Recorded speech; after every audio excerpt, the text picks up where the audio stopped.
Hi everybody, this is Rebecca Lynn Barkley, aka Boobop1970. This is my review for today. And today's review, ladies and dudes, well my friends, it's that time again for another movie review.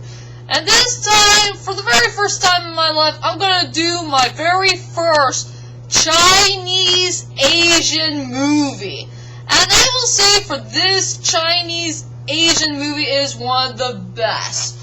So for my next movie review is House of Flying Daggers.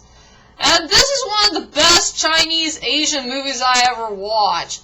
And yes, it is the director who did Crouching Tiger, Hidden Dragon, and also Hero. I only saw a little bit of Crouching Tiger, Hidden Dragon. It was okay. I never seen Hero, but I will say the House of Flying Daggers was the best movie I ever watched. And to tell you the truth, ladies and dudes, for this movie review, I'm just gonna do a two-part event.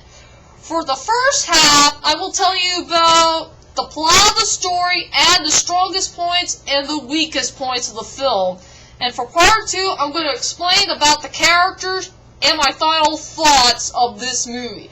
I did it before for Love Never Dies, and I still have it on YouTube, so you better check out my two-part Broadway review of Love Never Dies. So, oh yes, my friends, House of Flying Daggers is a forbidden love story.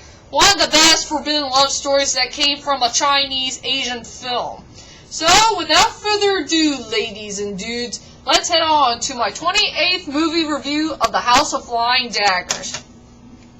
So, the movie starts off with this very mysterious girl named May. She's a very mysterious dancer who is very, very blind. And she is one of the best dancers out there who has such good talent. You know, she can do martial arts, she can do some fantastic dance moves, and she has so much grace and beauty. And May is kind of like a beautiful flower. But then, one unfaithful day, she got arrested in jail for some unknown reason by that captain dude named Leo. Yeah, he took her to jail, and he's gonna torture her about trying to find out some secrets of the House of Flying Daggers. After all, May is one of the members of the House of Flying Daggers. So, while she's stuck in jail for just a couple of minutes or so in the movie, she got rescued by a very mysterious young fighter named Jean, but he was also a mysterious police officer, if you know what I mean. So yeah, Jean fought the cops, and he saved her life, and they're heading on the journey of finding the members of the House of Flying Daggers. While they're on their journey, Jean and May began to fall in love for a short period of time. They knew each other a little bit, and they shared their romantic moments here and there. And also, I do like the part where Jean gave May a nice bouquet of flowers, because Jean always thought that May is such a very lovely flower. But while they're on their journey, they need to be very careful. There's a couple of cops and general soldiers on the loose who are going after them for some unknown reason while their journey is still heading on ahead, I guess. So, anyway, there's only a couple of questions remaining in this movie. Will ever Jean and May will survive this whole mess between the government and the soldiers?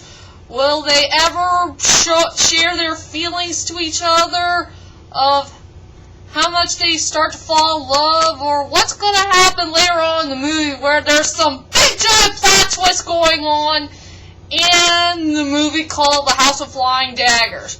So anyway, that's my whole entire plot of The House of Flying Daggers. And I guess you want to know is, ladies and dudes, what the heck do I think about this movie?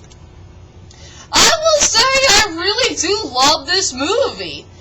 It was one of the most interesting Chinese Asian storytelling films that I ever watched in my life.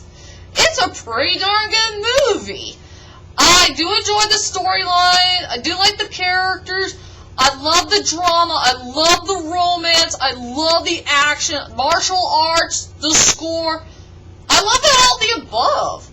It's a pretty darn good movie, but sadly there were a couple weak points that I'm not really happy about in this movie. So anyway, ladies and dudes, let's head on to the strongest points and the weakest points of this movie. I will say for the strongest points I ever found in the House of Flying Daggers is a three-way tie. It's a frickin' tie! With the martial arts moves, the score, and one of the best scenes I ever seen in my life for the House of Flying Daggers. First off, let's go with the martial arts style. I frickin' love all the action scenes that involves martial arts. It was very well done, very fast-paced. I love all the movements and the fight that's going on in this movie.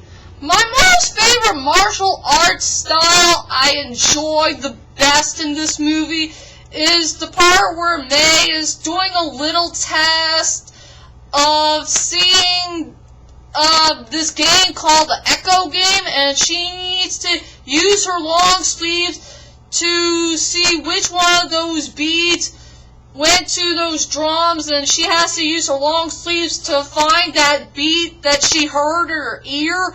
It was so darn creative, so darn unique, and so frickin' epic. I really do enjoy the dance martial arts style. It's so darn beautiful. It's so darn unique. It's so darn rare. Now, have you ever seen a movie in your life that involves both dancing and martial arts? It was fantastic. I also love the finale at the fight scene at the end between Leo and Jean. It was pretty darn epic, too. Also, my second strongest point will have to be the score. It was so frickin' beautiful. I enjoyed the score. It was one of the most strongest scores I ever seen in a good Chinese Asian movie. It was beautiful, so unique, so darn rare. My most favorite score is between Mei and Jean. I really enjoyed the score that involves a really good relationship between those two. It was so darn heartwarming, it's so darn romantic. I just like the score that involves where Jean was picking up some flowers for Mei, and he created a very nice flower bouquet for her, and that was the sweetest thing I've ever seen in this movie.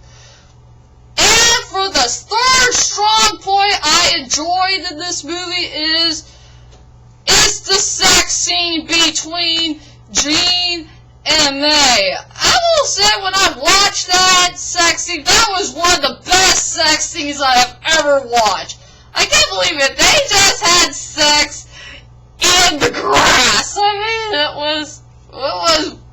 it was really good. It's really hard for me to say this, but it's a good thing they left it very appropriately in the movie, and since it's a rated PG-13 film, well, this is the first time I ever found a strong point that involves a sex scene. I mean, wow, it's really, really hard for me to explain this. Yes, my friends, there is some sex scenes in this movie. Just a few parts here and there. But I will say Jean and Mei have one of the best sex scenes I have ever seen in this movie. I'm glad they kept it nice and short, without seeing so much nudity in there. Since we didn't see any nudity parts in this movie. Sorry. Sad shame. Sorry, my nose.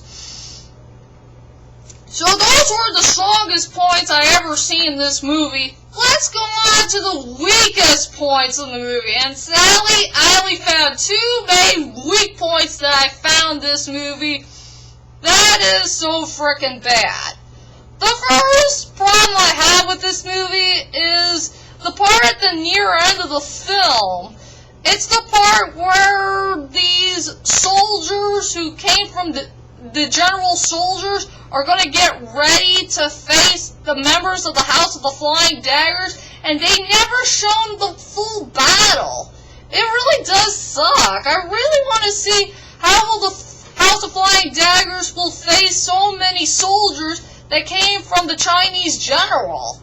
They never explained it. It looks like they left it in a plot hole, or you could say it's an unknown question, or maybe a big alligator moment. I don't know why the director, the screenwriter, whoever they are, how they freaking get away with this? How they get away to the part where there's going to be a fight scene going on between the members of the House of Flying Daggers and those soldiers? I would like to see that fight scene so badly before we could get back to the part with Leo and Jean's fight. And for the second weak point in this movie is there were too many plot twists going on in this movie. There were 5 main plot twists that I found in this film that was way too much.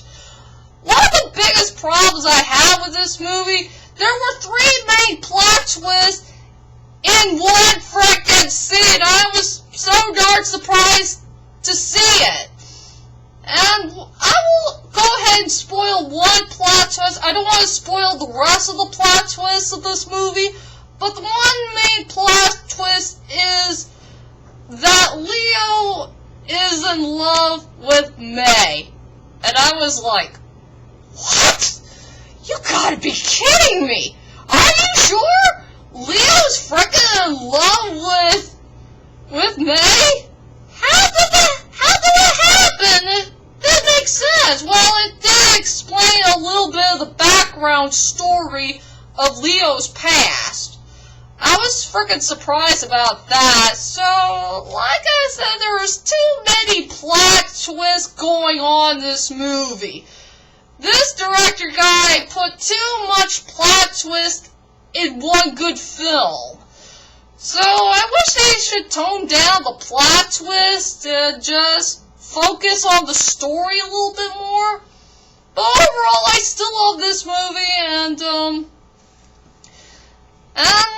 I'll get back in a couple of minutes, and I'll tell you about part 2 of this movie review, as I explain about the characters and my final thoughts of this movie. So don't go away!